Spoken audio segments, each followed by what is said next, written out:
Welcome to ASOS.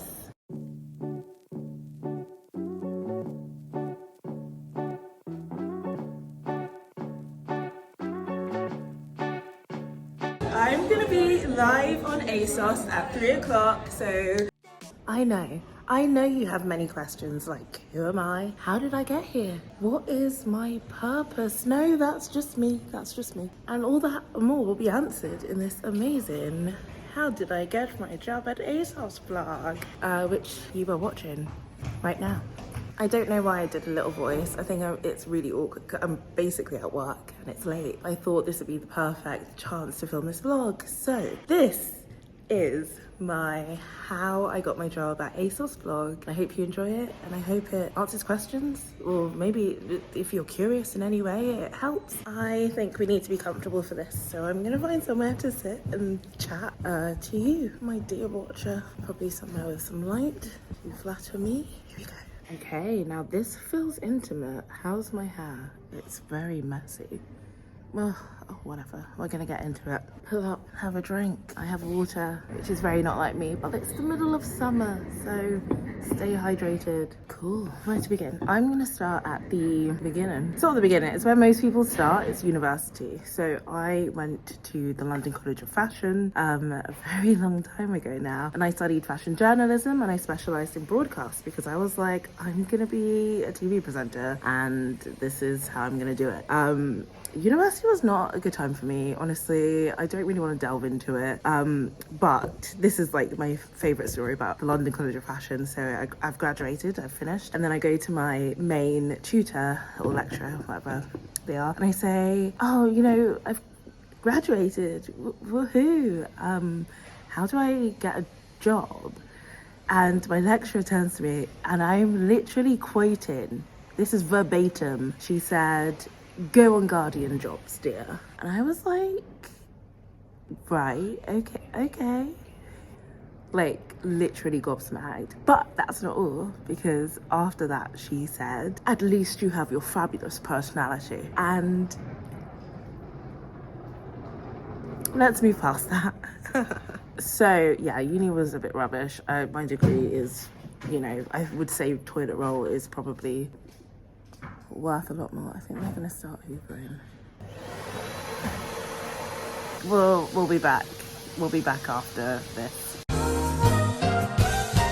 Aren't you guys lucky? You get to see more of my very unstylish outfit and my cute hair, so vibe. Where were we? Okay, so I was saying that loo roll is worth more than my degree, so that's fun. JK, LOL. After uni, I needed a job. Well, during uni, my first job after was as a waitress. I was a waitress for like a year, just like over a year, basically, like a year and a few months in this diner in London. And it was fun because, you know, I got to socialize with people my age who were all, you know, wanting the same thing. But yeah, it was really hard work. So tip your servers.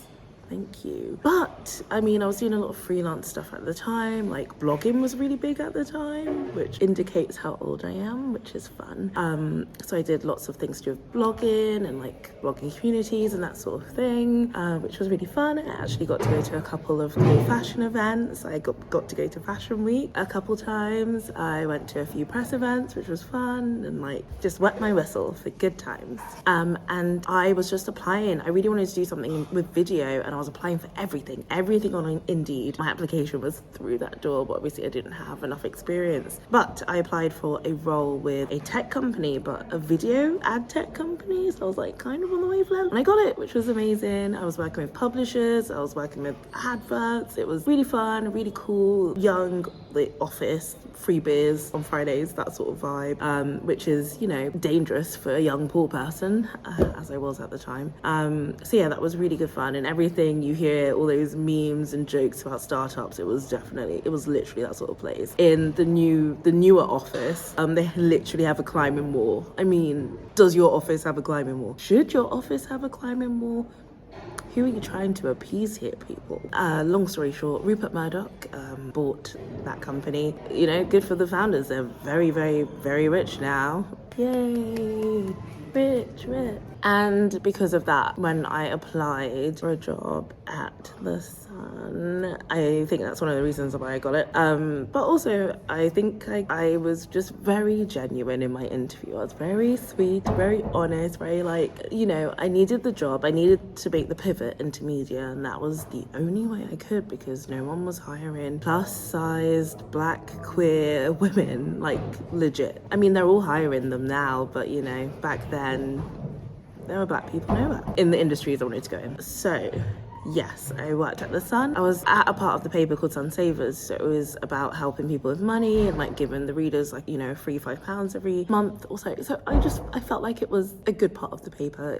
But I got to do so much. I got to write for print and online. I got to call up readers. I got to compile newsletters. I got to present. And this was the first role that really let me do fun video stuff. And that's when I got that thirst for it.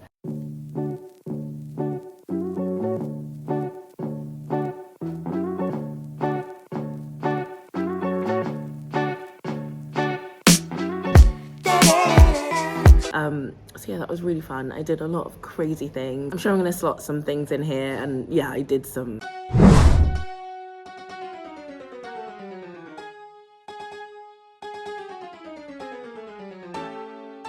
Can I have 50 quid? Yeah, no? Can't you? Oh, okay. I'm really sorry. Oblivion!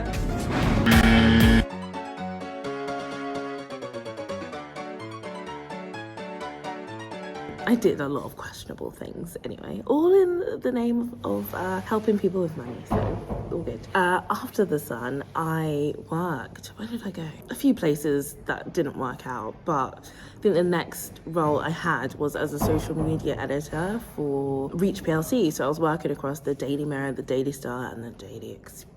A lot of working as a young person is compromising, and I think that's just a lot of work anyway. There's always good and there's always bad, and there's always bad and there's always really bad. Yeah. So I worked there for a little bit. It wasn't right for me. Didn't have a great experience there, to be honest with you, but it's fine. I didn't have a great experience there, as in, I'm sure it's great for a lot of people, but I remember leaving on my last day, and the guy who was not the manager, but the manager below, his last parting words to me were good luck with 𝚜𝚎𝚒𝚕. And I was just a bit unnecessary. You know what? I'm doing quite well, yeah? I'm on billboards, so suck it. Oh, God. Yeah, that was a terrible brag. I'm really sorry. I'm just, people think they can say things. After The Mirror, I got my dream job. I literally got my dream job. Honestly, crazy. Still so grateful and crazy amazing. I got a job at Buzzfeed. I was working at Buzzfeed UK as their social media editor, and I was running, Buzzfeed UK, running Proper Tasty, which is Tasty UK, and helping out with Season, the Black British brand, and it was amazing. I got that role in February 2020. You can only imagine how the following year went.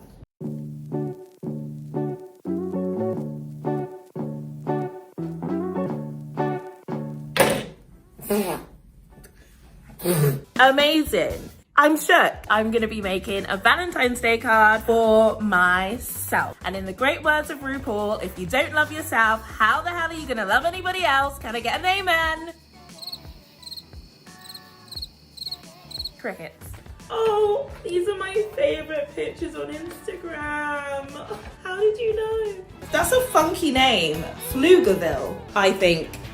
Pizza. This is a pizza. It was really fun. It was very challenging. I think that time period really, came with a lot of mental health issues and feeling like I wasn't going in the right direction, feeling like I didn't have, enough of the right opportunities, which is really sad. But I think that's mainly to do with the state of the world and I moved and lots of things. It got to the point where I was nearly in tears every day. It was not good. Therapy helped.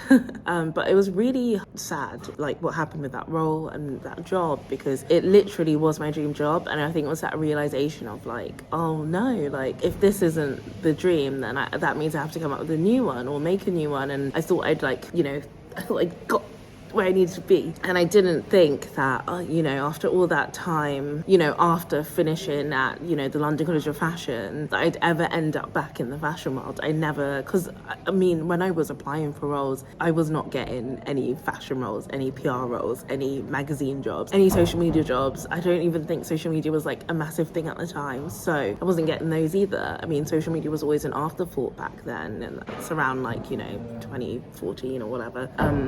Yeah, but I'm here. I'm in ASOS.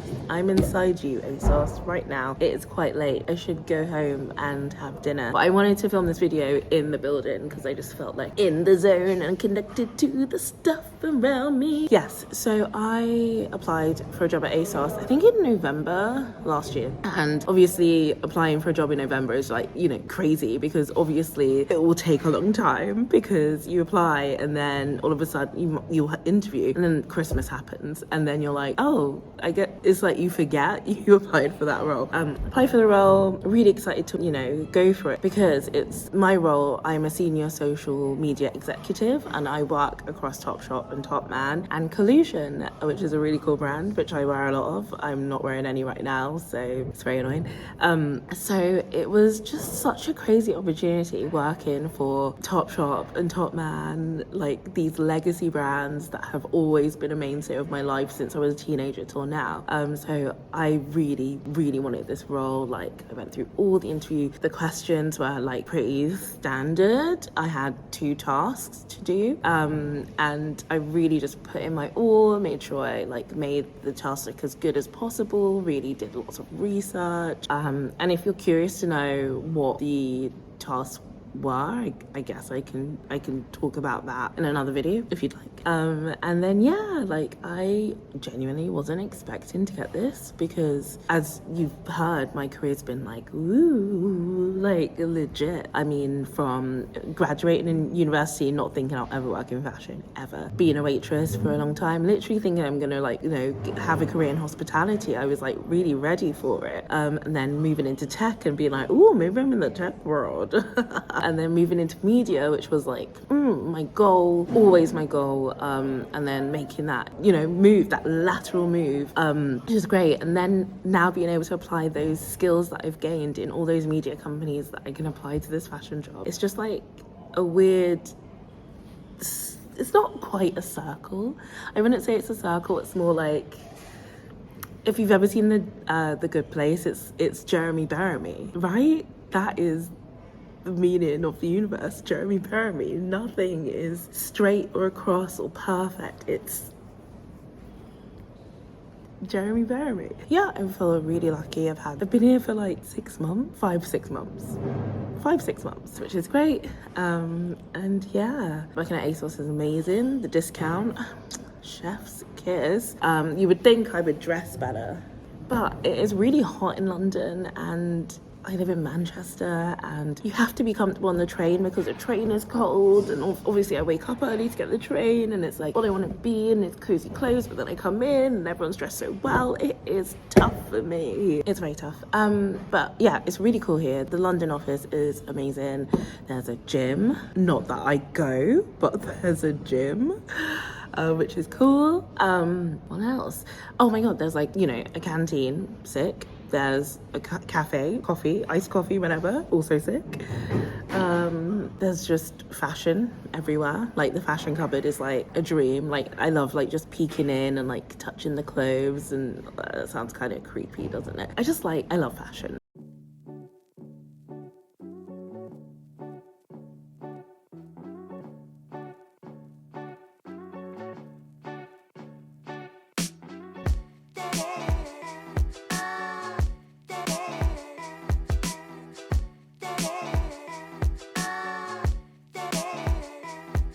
So I feel like I answered how I got here, pretty much. The first step is always applying. Well, no, the first step is making sure your CV is up to date. Because even I've failed myself at some points with that. Yeah, the first step is making sure your CV is up to date. Write in a banging cover letter with statistics on why you're the person for the job. And then fingers crossed you get that initial interview and you blow that screening HR person away with all your juicy tidbits of how you're a sick, amazing, creative, fashionable, passionate person. Yeah, so that's how I got my job at ASOS. And I've kind of shown you three little bits, one little bit really, it's like one floor, one bit of the office. So next time I am going to show you a day in the life my nails aren't done, so sorry, in this office, and I hope you're excited for it, and I can't wait to show you. And that's the video. Oh my gosh, I did it. Thank you for watching, and I hope you're excited for my day in the life, because I really am. Fingers crossed I actually film it. Okay, like and subscribe, and I'll see you next time. Bye.